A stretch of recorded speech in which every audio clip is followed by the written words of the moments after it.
Hi, my name is Davi and I'm going to teach you how to make brigadeiro. This is ripe during 15 minutes. Ingredients: 1 can of condensed milk, half can of cream, 1 tablespoon of butter, and 4 tablespoons of cocoa powder. First step: put all the ingredients in a pan.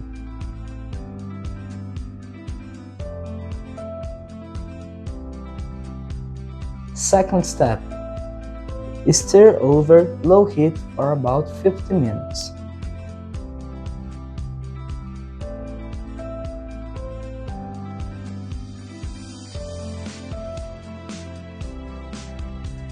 Making sure the mixture doesn't stick to the bottom of the pan.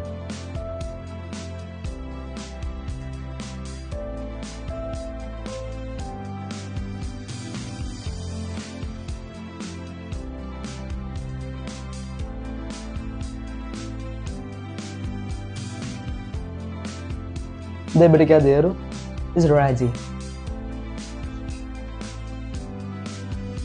Delicious!